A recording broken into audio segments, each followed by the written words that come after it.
Hey, Tommy from the Run Testers, and welcome back to another episode of Points of Shoe, where we answer the questions that you've sent in on things to do with shoes and watches and running in general. This week we've got loads of questions, including if you need to size down in race shoes, how to build a running rotation, and if you should be focusing on 5k distance in between your marathons. Right, let's dive in and do the podcast.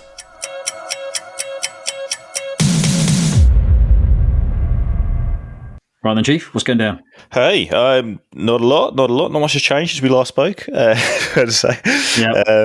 Just bumbling on. How are you? Fine. Good. Still no doors. Still no doors, but who needs them? Who needs them? Don't need them.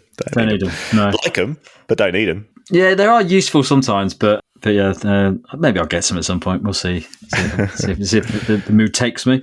Right, should we jump into do some questions? Let's do it. Okay, just kick off with Vince, who says, what makes a good track session shoe and what are your current favourites? Well, it used to be, a nice low profile, fast, lightweight shoe. If I'm honest, I do my track session most weeks in a different shoe, depending on what we have into review. I think any of the modern carbon shoes are pretty good track shoes, but I particularly like the Takumi Sen because it is a bit lower profile while still being comfortable enough. But so if I'm doing like a fast track session, if I'm targeting like 5k races and my sessions, it's fast reps, all out reps, then something like Takumi is very good, or even occasionally spikes, but very rarely spikes. I don't like spikes because they're just too much through the body.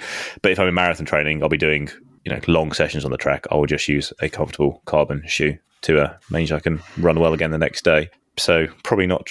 Yeah, we're probably not traditionalists in terms of track shoes, right, Tom? No, well, I'm definitely not a traditional track runner, but I would say I always use my carbon plate shoes for track, but there are some that I don't like using that just don't work very well for track.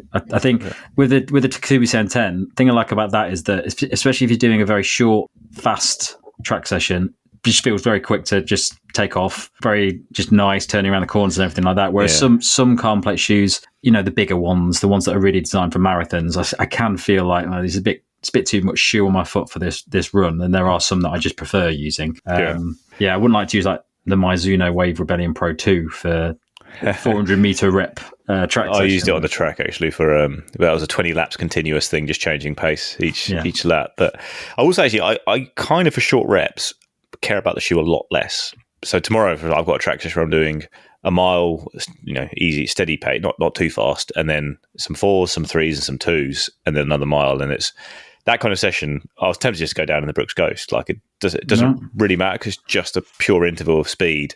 Just I don't want to be anything too heavy, but I have done like 400 meter reps in like the Adidas Adistar and stuff like that because it's I find with those really short intervals I don't mind so much. I just like I prefer a lightweight shoe, so I would prefer something like the Takumi for sure, but it doesn't matter so much. It's more sessions I really care about shoes are the kind of long tempos, those kind of things where I think, But I agree with you. There's some of the shoes on the track just don't feel so good for short reps. When you're going down the track, you're doing it alone, aren't you? You're sort of running solo and doing your own session. Yeah, or a mate. Yeah, usually solo. When I go down the track, I'm there with like 20 other people and it gets quite competitive. Like there's groups, you get put into groups based on your speed and you get a slightly harder workout based on that group. So when I go down, I actually do want to take my fastest possible shoe so that I can keep up with the main group and things. So I wouldn't go for the Ghost. I've got to hit my paces. I was tempted to do like a whole week of training. I'm really liking the new Ghost, but it's also just like I've got quite a relaxed week this week. I can just do everything in the Ghost, run a race of parkrun in it, see what happens. But yeah, I usually just use the carbon shoe I'm using, and I find they're so good these days. Like if I'm going away and I know I'm going to have to go to the track at some point, any carbon shoe is just good because it's comfy, it's fast. But the Takumi is a good track. It's one that stands out as a good track shoe. I will say the Under Armour Velocity Elite 2, I'm not a particularly big fan of, but it is a good interval shoe, and I've enjoyed using it for intervals. But again, that's not even light, but it just feels like a good interval. Snippy, yeah. It's quite nice. It's quite responsive.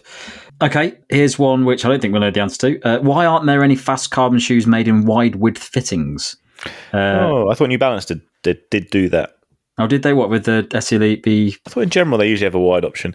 I don't know. I think in general racing shoes are a bit more narrow. So, because people want lighter, more streamlined shoes, but I am surprised there's none in a wide fit. New Balance Brooks are usually quite good for that kind of thing, I thought. And Hoka, did Hoka not have a wide fit? That's surprising.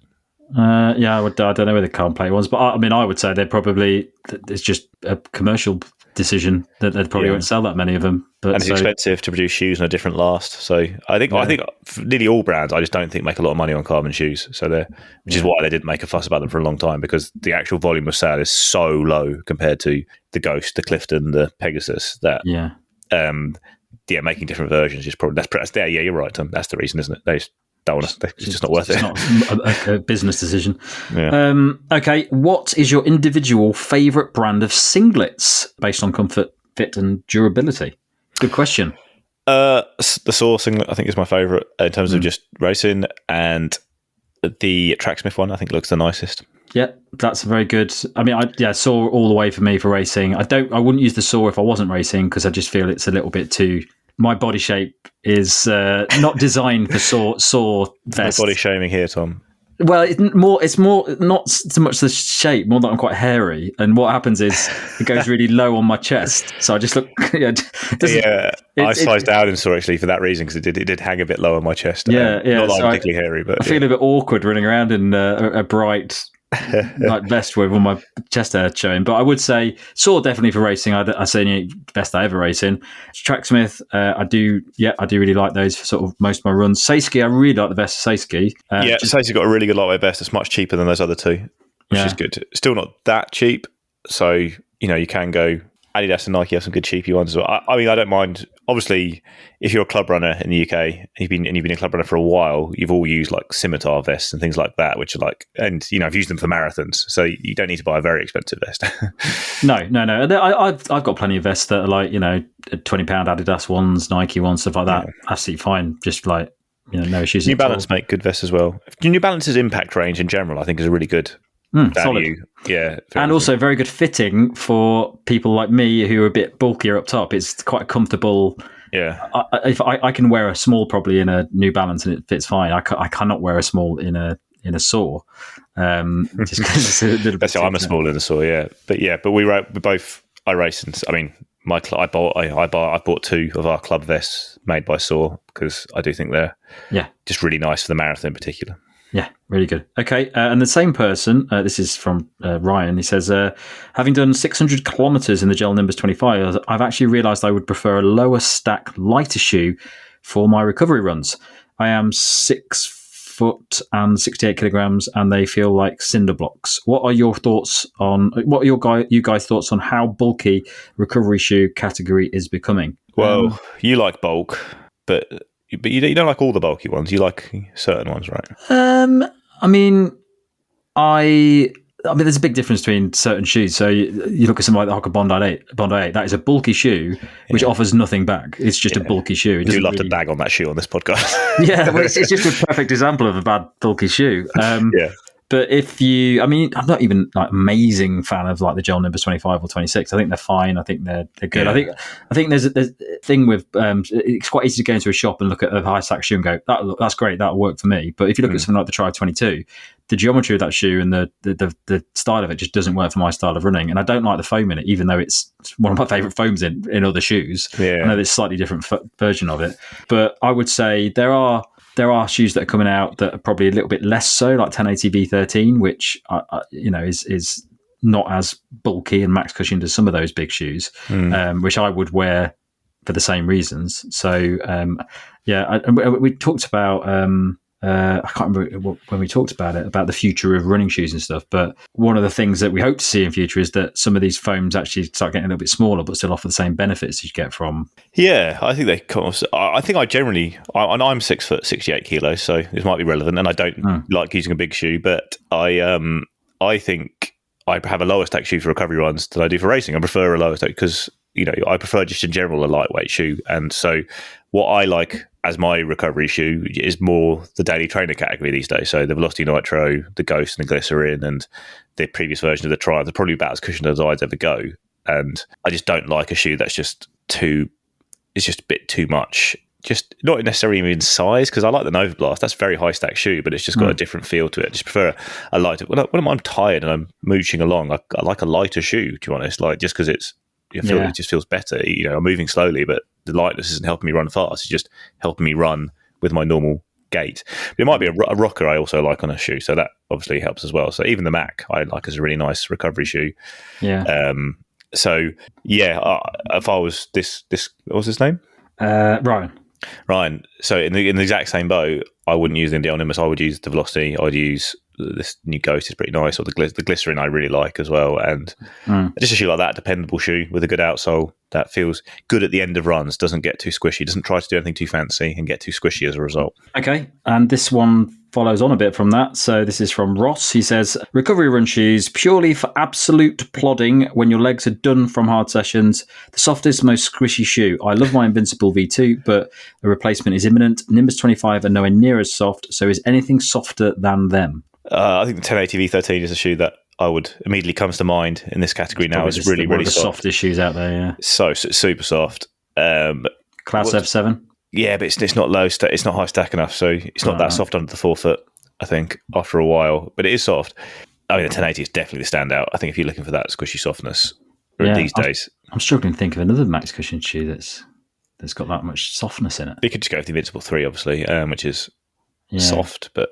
Yeah, I mean, if you're a heel striker, the Triumph I do think is really soft, but it's not as soft as the 1080. If you just go for squish, I think that's the squishiest shoe.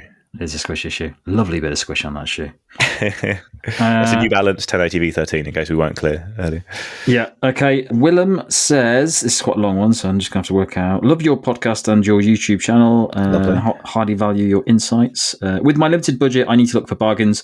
I recently purchased the Takumi Sens cheap. I can't afford marathon races twice or 3 times as expensive. I will run many 5 and 10Ks, but could I also attempt a half marathon with the Takumis? Around 5 minutes per kilometre pace. The midsole does feel quite squishy. P.S. Thank you for recommending the Puma Velocity 2. This is another one I bought as a bargain. Yeah, good bargain. 100% you could run. I mean, that would have been the most cushioned half marathon shoe on the market 8 years ago. And I've run a half marathon in Takumi Sen. The pace was a bit different, but I certainly didn't have a comfort issue. Yeah, I mean, if you like it, there would be people who would use the Takumi Sen over other shoes because they prefer the feel of that lower shoe because it is still comfortable. I actually just ran again in the Vaporfly 4% the other day, which is a similar stack shoe, and that was, again, the most comfortable shoe forever. So you certainly can. If you do want, there definitely will be bargains out. If you obviously don't want to spend 2-3 times as much, definitely don't. But you could probably find things like the Endorphin Pro 3 now for surely not much over £100, I reckon, these days. Yeah, if you can still find it. Yeah, but it will come and go. There'll be stock that they've held back for things like Black Friday. So if you do a long training run, and if you do think it is not going to be comfortable enough, I would wait for a big sales event and then look for that shoe, the Adios Pro 3. Those are the shoes I've seen with the biggest discounts as carbon shoes. Cool. All right. This goes from one from Instagram. So this is Rory. Nick, would you wear split shorts if it was a warm weather marathon? I would. I prefer half tights to split shorts. I have no problem with getting out my legs, as unpleasantly hairy as they are. But is it a warm marathon or half? It says marathon, but marathon. Well, just in terms of storage, I find storage sits much better in half tights as well. But I prefer half tights. I don't find them hot. But I mean, split shorts great. You don't. Well, Mike wears them for every marathon, doesn't he? I can't stand them. Not because I think it's just because I just feel ridiculous in them. They're probably better designed for people like you and Mike. I think I look a bit. Well, I look stupid in them because I'm still wearing boxers underneath, so they hang out. Okay, I have worn split shorts for a marathon, but I think in that one I ended up wearing another pair of shorts underneath because I needed more pockets. So right. But yeah, split shorts are nice. I just I don't wear them for training because it's a bit much. I'm fine with my soles. I think they do the job. I think the only area I ever worry about chafing as well is inside of my thigh, which I just don't get at all if I wear half tights or shorts with a long liner. So that's one reason I'd have to train in split shorts again to confirm that I'm not getting. I've got these massive muscly thighs, Tom. Famously, definitely haven't. Right. So this is from Steve. This is a bit of an existential question. Do shoes really matter? Is it all feeling? I'm edging towards it makes no difference. Well, it definitely makes a difference between the Bondi and the Vaporfly 4%, but feeling is the most important thing. I think there are loads of shoes in every category that do the same job now, and it's the one that you like the most is the best for you. But yeah, and if you, I mean, they definitely do make a difference, don't they? Because if you were going for a 2-hour marathon time, and somebody said, "Here's the Joe Cayano 20s to wear," enjoy. I'm absolutely, they're fine. I like the feeling of those. Yeah, I think it does definitely make a difference. But yeah, it ultimately depends on the type of runner you are and stuff like that. But how much you get? Well, I did a workout Christmas, and I was away for 10 days. I didn't think I was going to get set a workout by my coach because I just didn't think I was going to set anything too hard anyway. And I only had the ASICS Gel Olympus 26 with me. And I had to do 2 miles, 5:30 miles. So I did 2 miles in under 11 minutes, then a 5, 4, 3, 2, 1 fartlek minutes, and then a mile in like 5:20. I did the 2 miles in 11 minutes, and I was gone, I am done. That was so much harder than doing it. It was less comfortable. My forefoot hurt from running in a cushion shoe like that because it just wasn't, the geometry wasn't right. It just took so much more out of me to do it. And then I, it was around a pretty slow park run pace we normally kind of thing. Turned around, just got slower and slower in the 5, 3, 2, 1, and around the last mile, just didn't even crack 5:30 for it. And it was to be fair, absolutely freezing. I was on the canal in Scotland, but I wouldn't necessarily have nailed the session in any shoe, but certainly it was just unbelievably apparent how different that was to even using a daily trainer, let alone a carbon shoe, to use a big cushion shoe like that. So yeah, they do make a difference. Yeah. And I have raced in some big chunky recovery shoes. I did a load of marathon trying 22, but that doesn't really count because I could barely move anyway. But I've done races in like the Brooks Glycerin 20, 21 stuff, and it really does make a difference when you're trying to maintain a pace for that. I remember the first time. I mean, these stats aren't pulled out of nowhere. Like, people do testing against shoes. Yeah, I don't think it makes that much difference between the Adios Pro 3 and the Alphafly 3. I might have a strong preference, but I don't think it. I remember the first time I used the Vaporfly 4% for a workout I'd done in the Adidas Boston, which was the quickest shoe I owned at the time. And the week later, it was just this is easier. This is easier to do this pace. That's ridiculous. Yeah. Okay, it's quite a good question from Andrique. What's your best race day kit head to toe? Head to toe. Go from your top all the way down the bottom. You don't have to do pants. Well, I'm going to do pants, Tom. Headband is the Buff headband, as we know. My saw vest, club vest. I use my favourite is the Decathlon half tights because they have loads of storage. If I wasn't worried about storage, I would probably use the Saw half tights. Very good. Bjorn Borg underwear. I got my Unicorn Spork socks from my daughter, Stay Magic socks, and then the Asics Meta Speed Sky Paris on my feet. Okay, so my hat, I've always said it would be the On running hat because it's just works perfectly for me. It's very simple design, which is what I like, but it does dry off very, very quickly. So I'm probably going to stick with that. I've got a lot of hats that I like now, but I still say the On one's my favourite. Top Saw, easy. Shorts, Saw dual shorts. Saw dual shorts, that is. Tom's having appears to be a stroke. Socks, my Brav socks that they're just perfect. They're just right amount of padding for me, but they still don't cause taking up too much space in my shoes. Did you give a shoe? Was it just kit? Meta Speed Sky Paris, I said, but yeah. I'll go Alphafly once. You've actually done a proper race in those for a while. I need to get you back in them for a good effort, right? What, the Alphafly ones? Last time you raced was in Brighton with me, wasn't it? In the Alphafly ones? I've used them for a few park runs. Tom takes park run very seriously. I mean, I've not done a lot of racing for a few months, so I need to load in the Paris at some point. Good shoe, great shoe. Yeah, I mean, if money is no object, usually I'd suggest Saw. To be honest, they're so expensive, the stuff, but it is for racing in particular. It's unbelievably good.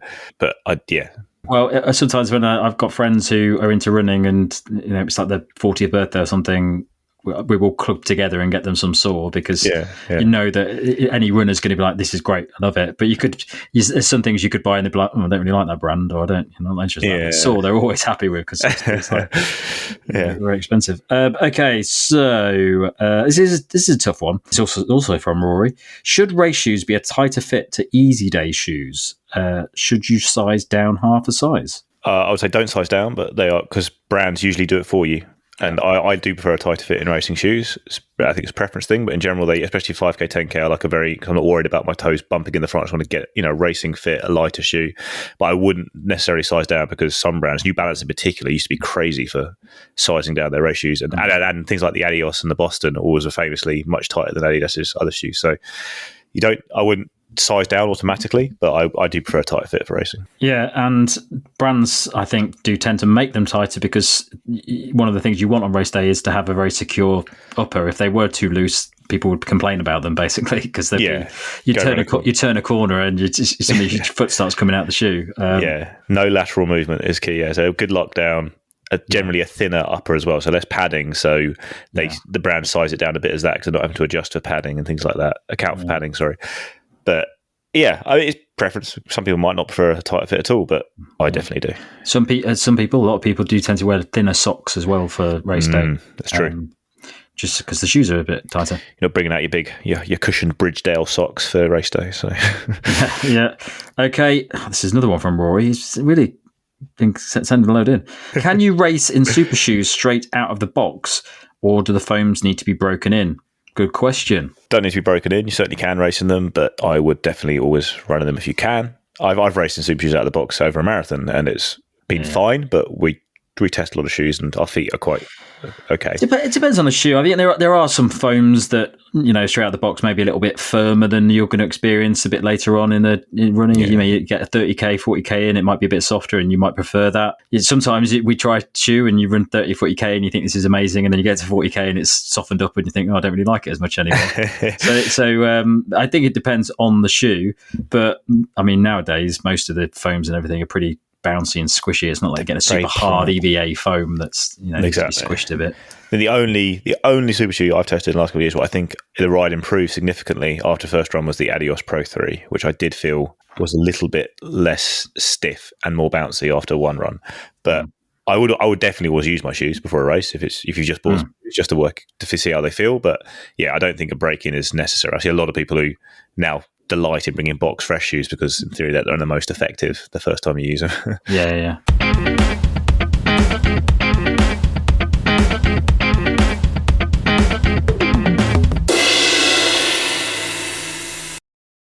Okay, Robert says, best racing trail shoe for a race on majority road, however, has some technical elements in brackets mountain. I mean, that is a nightmare.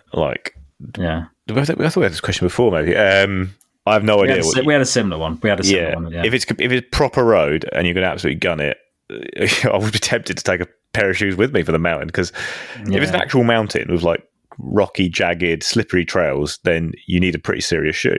Yeah. Peregrine is great for versatility, but it's not going to feel fantastic on the road if it's mostly on the road. Yeah, I would say. I mean, it depends on the mountain, really, because mountains in the UK are going to be very different than a mountain in it's like a fell California. So if you took something like if it was the winter in the Lake District and you had the Hoka Tecton X2, that is probably not going to be. It's going to be fine on the road. It'll be absolutely perfect on the road. But as soon as you get on that wet, muddy stuff, it's going to be fairly tricky to sort of grip onto anything. If you're on an American, could be another warm place, but if you're on the mountains, and the mountains are pretty nice paths up there, Tecton X2 would be fine. The North Face Stective. If the paths are fine though, I'd be then using a road shoe because I want the road. So you could use the Puma, one of the Pumas, Deviate Nitro Elite, which is a pretty nimble shoe, which won't feel too weird on narrow trails, but has decent grip. And then obviously is a super shoe on the road. The Adidas Agravic Terex Speed Ultra, their super shoe, is phenomenal on the road. And the pros are using it in mountains. I don't know if I necessarily hair down a descent myself, but I'm a fraidy cat and not a very experienced descender. But that is a bizarre race. But if the paths are good, my preference would always be to err on the side of speed on the road. Yeah, because that's what I'd care about. Yeah, I mean, there's plenty of good trail shoes that are actually relatively good for road and some trails, but they're not great for racing. Some of the Big Max ones that I quite like. So the trail super shoes, they just don't feel as propulsive as the road ones.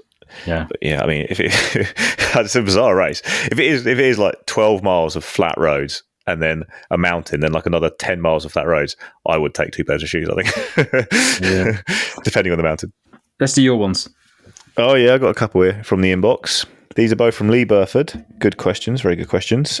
a phrase which has become more widely used over the last couple of years is a shoe rotation.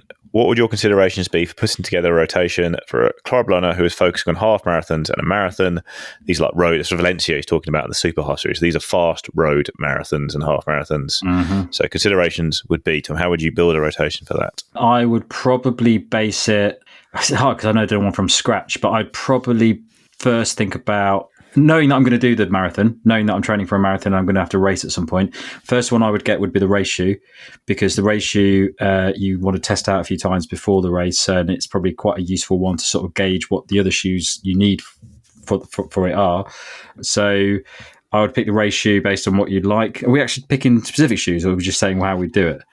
How we do it. You can pick shoes if you want, Tom. No, it's our podcast. We can do what we want. I suppose, well, actually, before I do that, it'd be the sort of training. It depends how fast you are. You're a club runner, so I'm assuming you're probably going to be getting, you're going for a fairly... If you're going after a PB, I'd say, yeah, it's fair to say. So, you'd be probably looking at a pretty good, fast carbon plate shoe that you want to get a PB in. Your daily shoe, I think you're going to be doing a lot of faster sessions to do that. So you're probably going to be looking at something like this, Saucony Dolphin Speed 4, something like that. And then you want a solid, comfortable, easy to daily shoe for all your easy miles. Yeah, that's more or less the thing. People vary this a bit, but on those two training shoes, I like to have two pretty versatile shoes that are both quite comfy, both can do a bit of speed, one plate, one not without a plate. So that's why I always choose the Puma Velocity. And one, I always like my easy shoe in the rotation to have a really good outsole, so I can use it on canal paths and light trails where I like to do a lot of easy runs. So that's the consideration there. But yeah, and also I basically blow the budget on the carbon shoe, and then I look for value on the others. So ideal world, I'd have the Endorphin Speed 4, but if I was actually building this rotation now, I'd be getting a deal on an older shoe in that bracket, probably the Boston or the Endorphin Speed 3, Boston 12, Endorphin Speed 3, because they're really versatile shoes that are a bit cheaper, and then the Puma Velocity is cheap and really reliable. And yeah, so I wouldn't necessarily get a big block easy shoe in myself, just because I prefer the versatility of the others, which means that they can both be used for sessions, they can both be used for easy runs, and means you can rotate them a bit more easily. But yeah, the only other consideration you might need is, do you need a trail shoe? And if you're training in the summer months in the UK, unless you're, in somewhere particularly exotic like the lakes, you're probably not going to need a dedicated trail shoe a lot of the time anyway. Got another one? Yeah, I do have another one. You're right.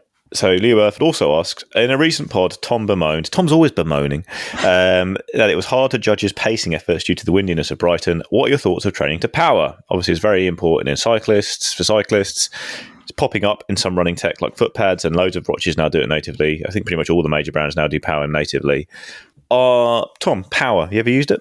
I have used it. I don't really like it. I just like pace, basically. I don't use heart rate, I don't use power, I just like pace. I never really got on with power.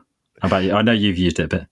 No, I tested it when it came out, but for everything I would use power for, I could use heart rate for. I found like running in the forest. I did try, like, because I do sessions in the forest, and it's it's a bit bumpy. So, but I'll just adjust. I won't have pace goals. I'll just be running to effort, and I'll just see what pace gets spat out. But the power, like trying to hold a certain power, I've never found it. It fluctuates a lot, and I don't find it as responsive as effort and feel. So I just use with feel. And heart rate is really good. If you've got a heart rate sensor, I think that's fine. Power is good, but I've never raced with it. I don't think, because when it comes to flat races, I know the pace I want to go for.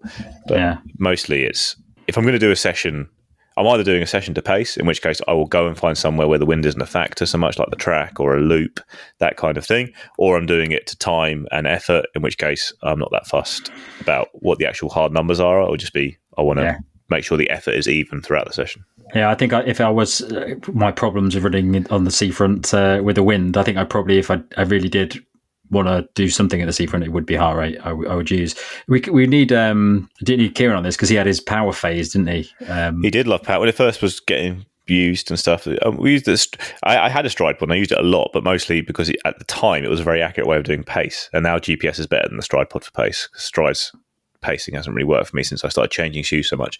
But also it's the fact that it is different to cycling. It's a lot easier to hold a certain power in cycling, I found, and you can set up turbo trainers to, I want to do, they set the power, and you just have to pedal to adjust to it, and it's a hard number because it's based on how hard you're pushing it. So it's a real number. Of London, obviously, running, it's a bit more fabricated, and it can differ a bit between brands. And if you really got into it, it would definitely be a valuable metric you could use, but I would always find it easier to find a loop near me to take wind out of the equation and just then run to. And if wind is so bad, I just stop worrying about pace and just. I'm moving house to get away from it. Yeah, Tom's fleeing the wind of Brighton. You can end up in country lanes. Unless you find a loop, you're going to end up running into the wind half the time anyway. Yeah. All right, so we have got one more question from friend of the pod, Jack Durgis.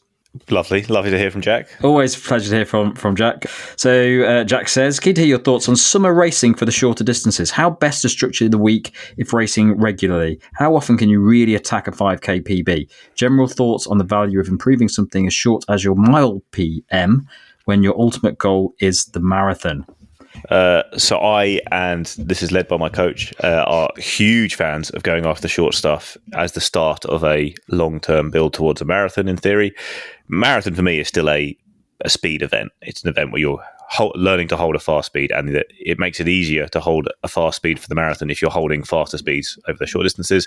So you can attack a 5k PB pretty regularly, I'd say, but this is a classic club run, I think, where you are asked to race like midweek quite a lot and stuff like that, and they almost become sessions rather than actual races, so they don't become PB attempts for lots of people. For me, I don't never race that my goal race for a PB, so you have to pick one out, and then you do have to make sure you get a couple of quality sessions in towards that, and maybe miss a race or two if you are going to race a lot. That's the one thing I'd say about doing short races. You can race yourself fit to an extent, but you actually need to do the quality training sessions at points. But it is the best thing to do in the summer, I think, because there's not a time to be doing marathon training, really, if it's hot.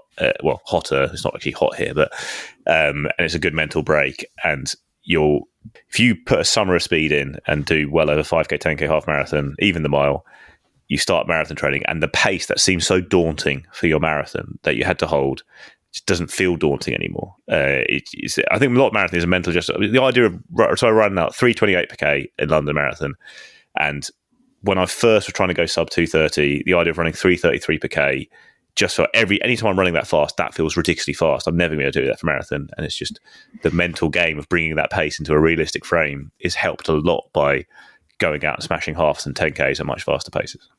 So yeah, huge fan of it. Definitely do it. You can't attack the PB that much if you're doing. You need to get some quality sessions in, so you have to adjust the racing schedule for that, I'd say. Yeah, I agree. I'm just trying to... So talked a little bit about mile PBs and stuff there, mile PMs. So yeah, definitely the times... I actually, at the moment, I'm not doing this because I'm just can't be bothered at the moment. But just searching for radiators around the country. I always see the... I've always consistently ran 5Ks at the weekends and done interval sessions all the time. And my speed has never been an issue for me. When I used to run marathons and I didn't do speed training and race quite a lot over weekends and things, what I would find is I'd have to, going back to the next marathon, I would sort of be struggling again because I wasn't maintaining that consistent speed all the time that I'd have. So yeah, definitely, it's what I did last summer. I basically trained all summer just doing speed and doing short distance stuff. But I would definitely say you want to have, say you're doing a park run every week. You couldn't race the park run every week, but you can go pretty hard on that and have that as a bit of a speed thing. And then you've got your interval and do an interval session as well. I think that's enough to maintain and sort of benefit from that speed level along with like a longer run or something like that. But I don't know. I basically do.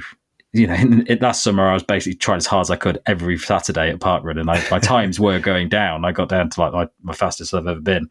So I think when it comes down to like 5k, it is probably the easiest one to recover from when it comes to distances. So you can do a lot. You can do more of them without worrying too much about it.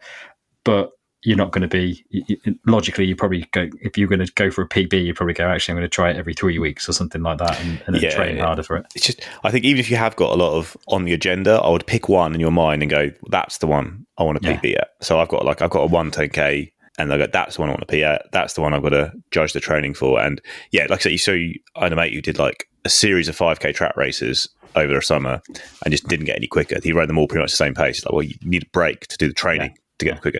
And the other thing I'd say, if you're doing these short distances, but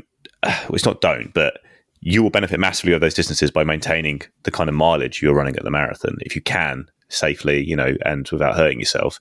So maintaining mileage is great. So I ran my 5K PB over the parkrun PB, during the London Marathon block, just because my mileage was so high. I was just faster and fitter at every level. Right. So if you can maintain the mileage or do similar mileage at least without dropping too much, I've dropped off a little bit, but if you maintain a similar amount and add some more speed sessions in, you'll help a lot from that. So, but yeah, just racing, early on is the best. It's great. It's a great way to get faster, definitely. But there comes a point when you've got to put the graft in, because the training and disappearing for 2 weeks, do hard training, you'll suddenly come out faster. And just racing doesn't actually give you some of the benefits that you get from things like intervals, because intervals isn't just training you speed, it's training you recovery, which you don't get from running as fast as you can for 5K and then stopping. You're getting one go at that. Whereas you're sort of training your heart rate to go up and down quicker and you're running faster than the 5K pace in training even. Exactly. So, So it talks about the mile there as well. And the mile's amazing one. If you're training mile distance, that's fantastic speed if you're building your mile time up. But the leg turnover is it's great, and it's just also fun to do the different. So I remember doing some 5K targeted sessions with my coach, and they were different, and they were so hard but so fun. And so I always think it's a great mental break. That actually, it's a mental break, but actually it is benefiting your marathon massively to put that in the legs and come back with extra speed before you start slogging through long sessions without ever actually running that fast. So in answer to your question, the main part of your question, Jack, how would you structure your week? Next week's probably quite different, but the way that I would structure it if I was training over the summer and doing faster stuff is an interval session, which is probably going to end up being around 8 to 10K, and I would do like a park run on the Saturday, and then I still do like a longer run in the week, and then maybe an easy run or a couple of easy runs. Yeah, I'm similar at the moment. I'll do 2 sessions, one kind of Wednesday, one kind of Friday or Saturday. If I race one Wednesday, that obviously takes the place of the session, but like I say, I don't want to do that too much, because the session is the quality really. Yeah. Oh, okay. Well, that's it for another episode then. It is, and some fantastic questions. Thank you very much. If you've sent something in, and apologies if you've not answered you. We did have an enormous amount, and we hopefully will get to it next time. But we'll also do a shout out on Instagram. Yeah, look out for the shout out. You can still email theruntesters@gmail.com, but the shout outs have proved a mine of excellent questions, so we'll definitely do those. Yes, they seem to be quick, sharp questions that really easy to answer. Right, okay. I'll speak to you soon, Nick. See you soon. Catch you on the Flippy Flip, right, Tom? I'm really going to have to start editing these out. See you later. Bye. This episode of the podcast was presented by Tom Wheatley and Nick Harris-Fry. It was produced by Tom Wheatley. The music was by Fear of Tigers.